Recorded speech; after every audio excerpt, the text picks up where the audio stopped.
Buonasera. Buonasera. So, thank you, Daniel, for a wonderful introduction. But I got to tell you about the first time I was introduced to speak about Leonardo da Vinci. It was way back in the early 1990s.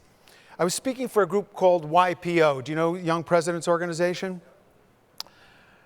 They're having a seminar in Washington, D.C., and I was speaking to them about creativity and innovation.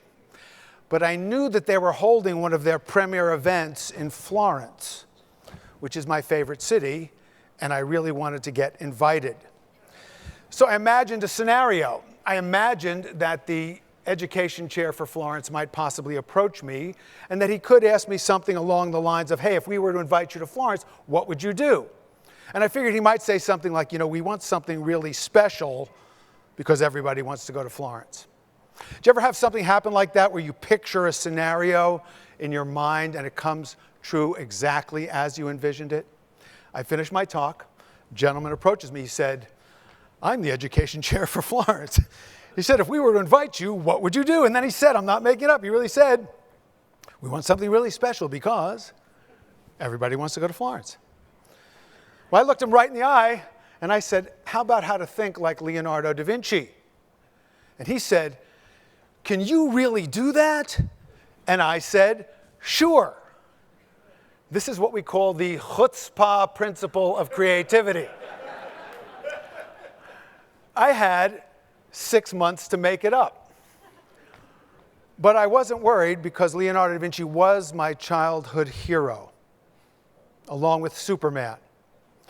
And I remember when I discovered that Superman was only a comic book character, but Leonardo da Vinci was real. So this was the opportunity of a lifetime. I went to the place where Leonardo was born. I went to the place where he died. I literally walked in his footsteps. I read his notebooks over and over again. I interviewed many of the world's leading scholars. I meditated in front of his works in the great museums of the world. I started dreaming about him. And from those dreams, 7 principles emerged. People say to me, did you come up with the number 7 because it's a good number for marketing? You know, that book, The 7 Habits, did pretty well. You remember the magic number 7, plus or minus 2, the limit of short-term memory? But no, I tried to find an 8th principle, couldn't do it. Tried to consolidate down to 6, no way. There are 7 principles for thinking like Leonardo da Vinci, irreducible and complete. So that summer, I wrote a paper about the 7 principles. And of course, I sent in my bio so they could introduce me at the Florence event. But the person introducing me confused the 2 documents, leading to the most memorable introduction I have ever received. It went like this. Ladies and gentlemen, members and guests, here at the Young Presidents Organization, we've had many extraordinary resources, but never have I had the privilege and the pleasure of introducing someone with a resume like this. Anatomist, architect, botanist, city planner, designer, engineer, painter, sculptor. Ladies and gentlemen, Michael Gelb.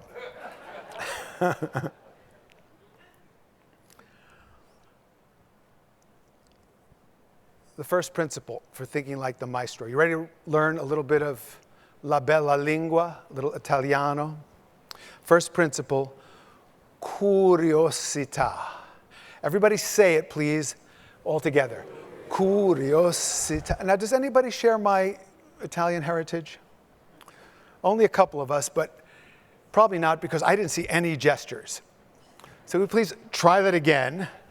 Right, put a little more dolce in your vita, all together. A curiosità. Molto bene, grazie. What does it mean? Curiosity. Leonardo da Vinci was probably the most curious person who ever lived. What was he curious about? Everything. He wanted to know truth, he wanted to know beauty, he wanted to know goodness. His curiosità took him up into the sky. You know about his plans for a flying machine, the glider, the helicopter?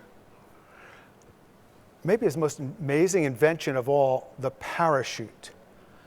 Leonardo da Vinci invented the parachute before anyone could fly. That's thinking ahead.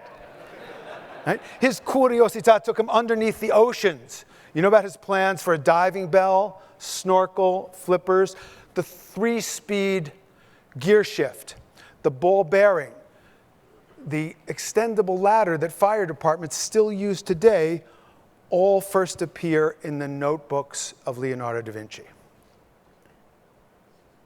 So who are the most curious people you ever come across? Children. It's your birthright. Who's got the most wild imagination? And who has the most energy? Do you think there might be a correlation between curiosity, imagination, and energy? But what happens to that? They go to school, right? And they learn that answers are more important than questions. So you want a personal renaissance? This is a great place for us to all have one. Such an incredible, inspiring day. But the question is, what's your question?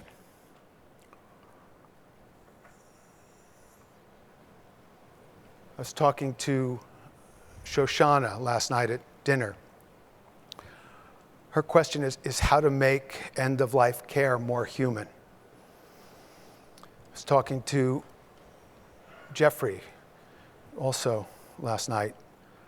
His question is, what's the real essential secret of health and vitality? Now, what can we all do to enliven and enrich our Curiosita, to have that personal renaissance? There's some practical things we can all do. Let me ask you this. Where are you physically located when you get your best ideas? Where are you actually physically located? In the shower, number one answer around the world. How many people in the shower? How about in the bath? Resting in bed? Walking in nature? At the ocean? How about in your office? Right? How about on the computer? No. Right? What's happening in the shower or at the beach that tends not to happen in the office?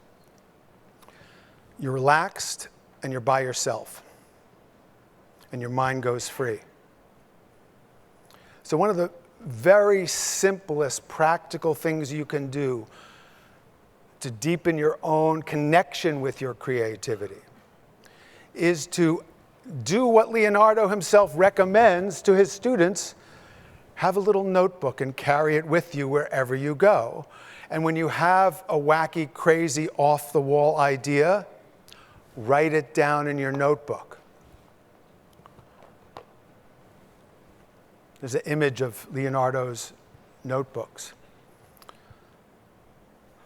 You know that in 1994, Bill Gates paid $30.8 million for 18 pages of Leonardo's notebooks? You can get my book after this lesson for a lot less than that.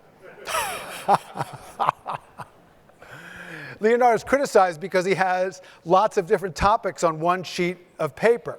Now, some people say it's because there was a shortage of paper and he had to write a lot, but it's also because his mind was completely free to move from one subject to another and make connections that no one had ever made before. How curious is he? He wants to know the secret of life. So he gives us one of the first accurate renderings of the embryo in the womb. Here's the image of the parachute from Leonardo's notebook, and 3 views of a flower representing the second principle for thinking like the maestro, which is Dimonstratzione. Everybody all together with big gestures. Dimonstratzione. What does it mean? Demonstration. It's a word Leonardo actually uses in his notebooks. This is all advice to his students. He says, demonstrate things in your own experience. You know that when Leonardo didn't sign his name Leonardo da Vinci, he signed it Discepolo dell'esperienza, disciple of experience. He said, you must become an inventore, an original thinker. What was the challenge to original thinking at the time of Leonardo, leaving aside the strictures of the church? Information was hard to get. Books were rare. If you could find a book, what language would it have been in? Latin, which you would not have learned unless you were from a noble family or a cleric. You know, Leonardo taught himself Latin when he was 40 years old so he could read the classics as they became available. What's the challenge to independent thinking today? Too much information. How do you cut through the tsunami of spam and really think for yourself? How do you find replicability? So Leonardo gives us the solution. He says, cultivate the ability on any important issue to look at 3 different perspectives. Just consider different points of view.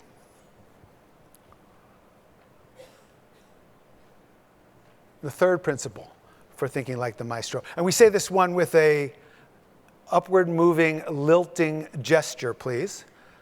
Sensazione. Everybody all together, upward moving, lilting gestures. Sensazione. Grazie. What does it mean? Sensation. Leonardo says, the senses are the ministers of the soul. He trained his sensory awareness like an Olympic athlete trains their body for competition. But do you know what he wrote 500 years ago in Tuscany?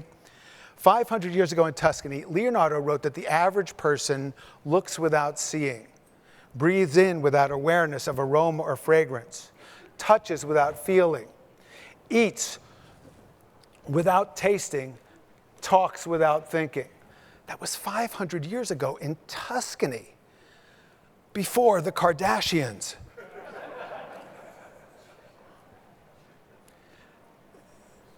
So this is very practical. You need to be sharp in what you do. It's largely a sensory term, is it not? You have to see what's going on. You have to listen and note whether you're getting sharper as you get older. Yes? We talked about one person's moonshot was mindfulness. And mindfulness is the key to tuning your senses and sharpening your senses as you get older.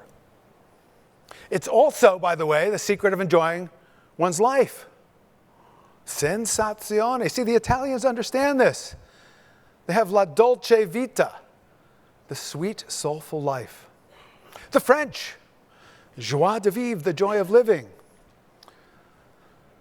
Italians have dolce vita, the French, joie de vivre. What do we have? Happy hour? We need help. So what does Leonardo advise? He says, conscious, mindful contemplation of beauty every single day. Simple question to muse on in your notebook is, how can I make my life more beautiful every day? You deal with suffering. You want to transform and heal suffering. Heal yourself with beauty every single day.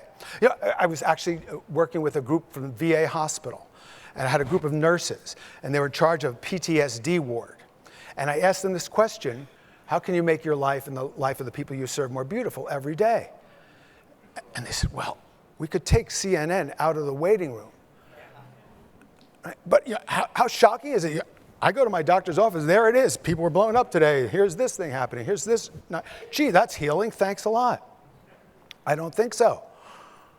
Right? So create a context of healing, of beauty for yourself consciously every day. Because what's the default setting in our world? Is it eternal, exquisite, transcendent beauty? I don't think so. Did you see the Onion headline a while ago? It said, lowest common denominator plummets.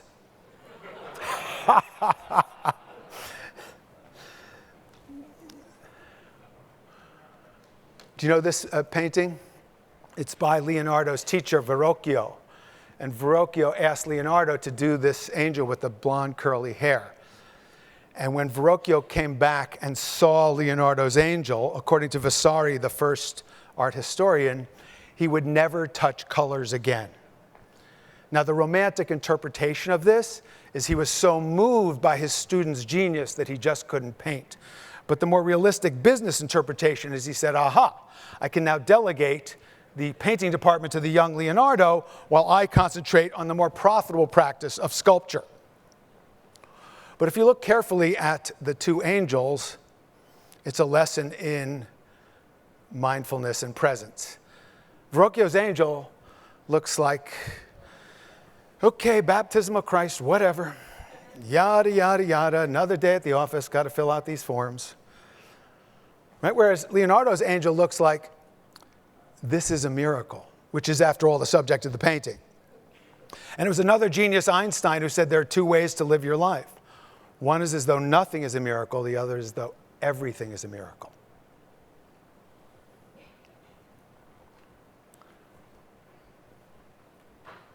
The fourth principle for thinking like the maestro, we're all going to do this gesture together. Left hand on your heart, please.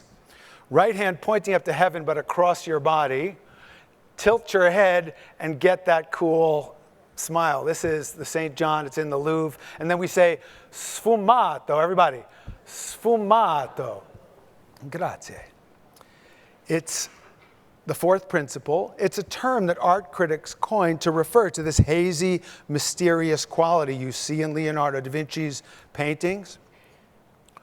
And what it represents is maybe the most distinguishing characteristic of highly creative people, which is our ability to embrace the unknown.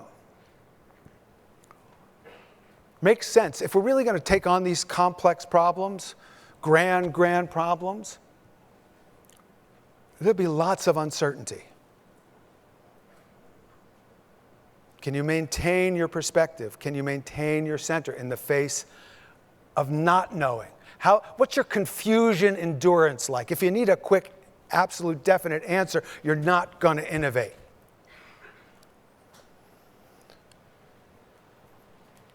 Was it Naveen who said, your brain may be in the gut? Do you think there's something to the notion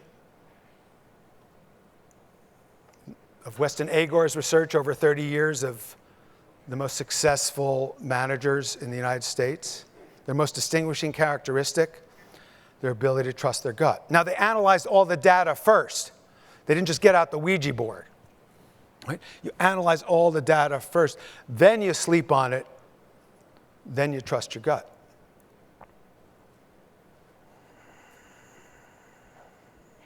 But you see, if you're always on your device, and if you're always in a meeting, and you're always active,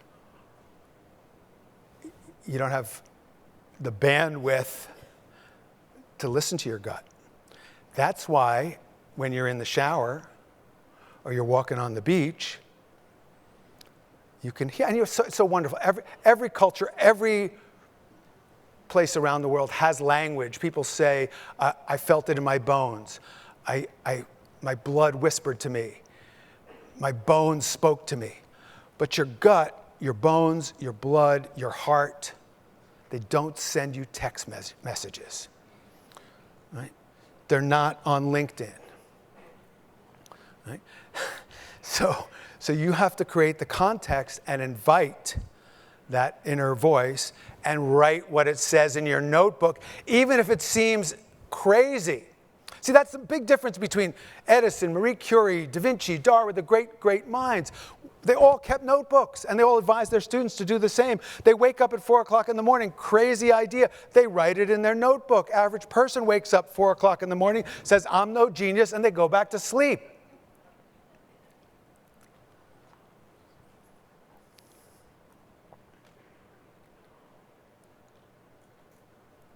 More Sfumato in the most famous painting in human history, the Mona Lisa. Symbol of the fifth principle, Arte, Scienza. Everybody, Arte, Scienza. Arte means art, Scienza, science. We need to bring them together as Leonardo did. What is she smiling about? Let's find out. Everybody please assume the Mona position. Everybody assume the Mona position. Now imitate the famous smile. Now look around you to see who of your colleagues has the most compelling Mona smile. I see lots of good ones here. Some of you haven't had to change your facial expression at all. That's what you look like all the time. Right? Wow. Okay, how does it make you feel when you smile like Mona? Ah, right. Well, I did this exercise with a group of 80 gifted children, ages 8 to 11. And I love doing this with kids because they're just, they go right into it. And they're so earnest and they're really, okay, I'm going to win the Mona Lisa smiling contest. And one of the kids says, she's got a secret. And another kid says, yeah, she knows that everything has an opposite. And then the kids start saying opposite, like boys and girls, and night and day, and good and bad, life and death. I asked my average corporate group, say, what is she smiling about? A while ago, somebody said, I read in the Wall Street Journal that the famous smile was caused by a dental problem. Right, so the kids, the gifted kids, got it right. Mona is the Western embodiment of the symbol of yin and yang. What is the message of the symbol of yin and yang? Balance. The secret of life is the balance of the apparent opposites. Light and dark, day and night, logic and imagination. So, you know this? Dr. Lillian Schwartz's computer graphic comparison of Leonardo's portrait and the Mona Lisa shows they're identical in proportion. He was having some fun. And maybe you're familiar with STEM initiatives. A lot of big organizations promoting STEM in education, science, technology, engineering, and math. But compared to scientists in general, elite scientists are much more likely to have a hobby that involves arts and crafts. Data is pretty strong here. Members of the National Academy of Science, 1.7 times more likely to pursue some artistic discipline. Members of the Royal Society, 1.8 times more likely. Nobel laureates, 2.8 times more likely to have an artistic pursuit. So let's change it to STEAM. Science, technology, engineering, arts, and math. And Leonardo is the supreme role model for STEAM.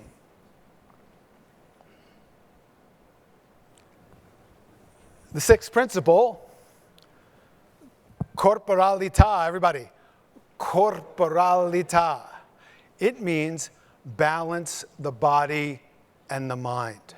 So you knew Leonardo was a scientific genius. You knew he was an artistic genius. Did you know that he was renowned as the strongest man in Florence? He was a master fencer, an equestrian. I was thrilled to discover that he was also a juggler. He used to entertain the Duke of Milan. It's part of his everyday job for 19 years in Milan was helping to put on conferences for the Duke. He helped plan the menus. He helped provide the entertainments. In between that, he painted The Last Supper.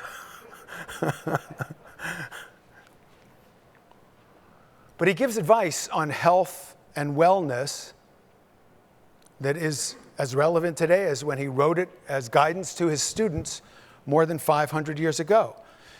He writes, learn to preserve your own health. So we've learned a lot about the effect of lifestyle and choices that we make on our wellness. Leonardo understood this 500 years ago. He writes, avoid grievous moods and keep your mind cheerful. Anticipating psychoneuroimmunology, we know our attitude affects our immune system moment to moment. He says, eat a healthy, wholesome diet of the freshest foods that you can find.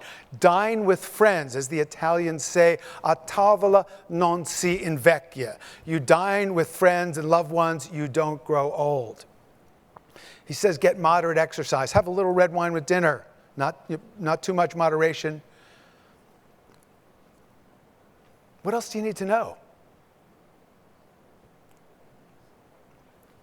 And how about this? Have you seen this image around? 500 years after he did it as an illustration for his friend's book on divine proportion. Why is it so prominent? Why do we see it? It's on the euro.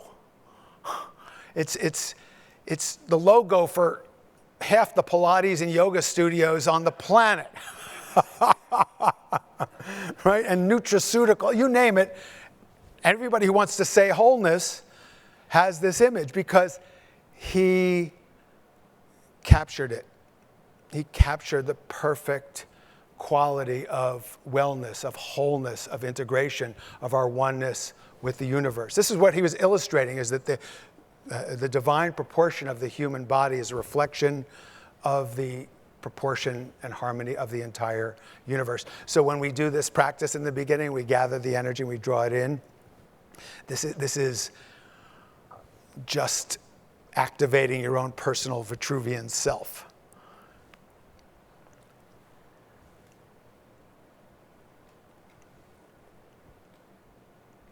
Do you know this painting?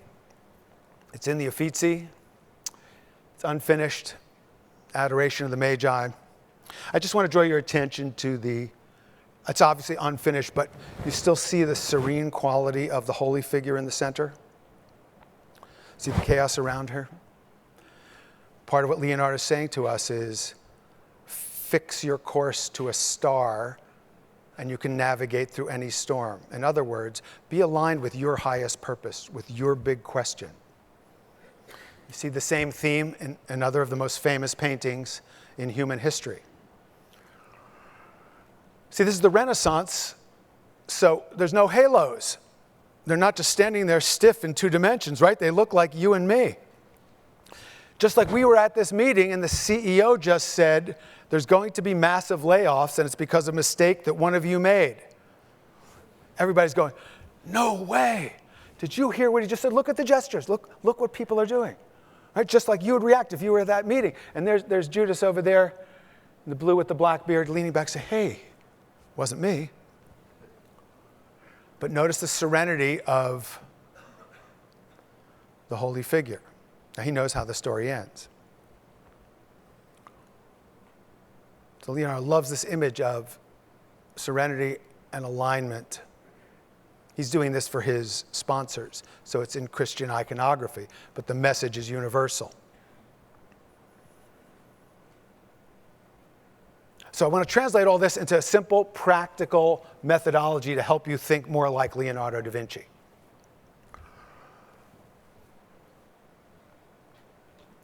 To do that, we just have to explore the methodology a lot of us learned for generating and organizing ideas when we went to school.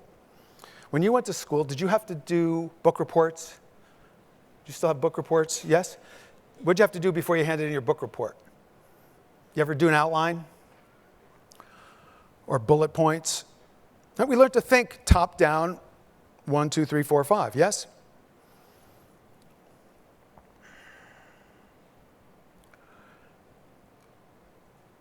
Okay, so we learned a lot about incredibly sophisticated technology of diagnosis, but I'm a pretty good diagnostician when it comes to thinking.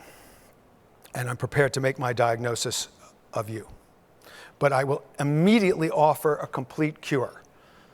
Because I just can't stand when I go somewhere and they tell me what's wrong with me and they don't tell me what they're going to do about it. I really don't like whenever any healthcare person says, uh-oh. You ready for your diagnosis? As brilliant as we all are here, you still suffer from premature organization. And premature organization prevents conception.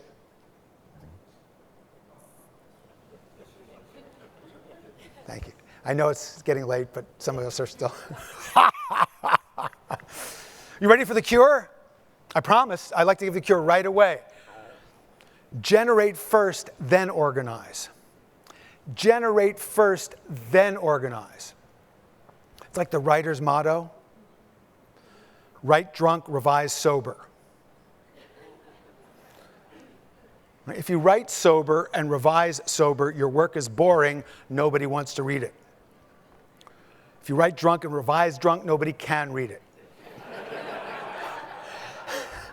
So, write drunk, revise sober. When you're working on an issue or problem or a challenge, let your mind go free. Go for quantity of ideas. Sleep on it. Wake up when you wake up, then put it all together. And this movement between these two modalities of expansion and focus, of logic and imagination. This is Arte, Scienza, bringing us to a new connection, the seventh principle, Connessione. Everybody, Connessione. Everything connects to everything else. So here are my notes for this talk. This is a mind map. This is artisanal mind mapping. You saw some really cool high-tech mind mapping. This is artisanal mind mapping. What's my image in the center? It's a parachute with the Vitruvian person underneath. Curiosita, keep a notebook. Dimonstratzione, learn from experience. Sensazione, sharpen your senses. Sfumato, open up your intuition. Arte, Scienza, balance logic and imagination. Corpolita, balance the body and mind. Connessione, be a systems thinker. Look for relationships and connections. So tomorrow, I'm going to teach a workshop in artisanal mind mapping. So you learn how to do this, to generate, organize your ideas, and really think like Leonardo da Vinci. I first learned to juggle many years ago. I saw someone do it. It looked to me like moving sculpture. I went to this great juggler and asked him to teach me. But it turns out he was not as good a teacher as he was a juggler, because you know what he told me? He said, take these 3 balls, throw them up, don't let any of them drop. Did you ever get instruction like that in the course of your career? You know, what my clients, they always say to their people, just innovate, just don't make any mistakes, and don't cost the business anything by trying. Anyway, at first, I struggled, but then I realized if I could have curiosità, be more like a child. Dimonstratzione was clear. I had to figure it out for myself. I couldn't count on that teacher. Sensazione, pay attention to the rhythm and the color. Sfumato, learning anything is a journey into the unknown. Arte, Scienza, Corpolita, we're all about balance. And Connessione is where the enlightenment comes. If you contemplate this pattern, what is it? It's infinity. The art critic Bernard Berenson said of Leonardo da Vinci that everything he touched turned to eternal beauty. My wish for you is to bring these 7 principles to your life every day to make it more beautiful. Grazie mille. Thank you. Thank you. Thank you.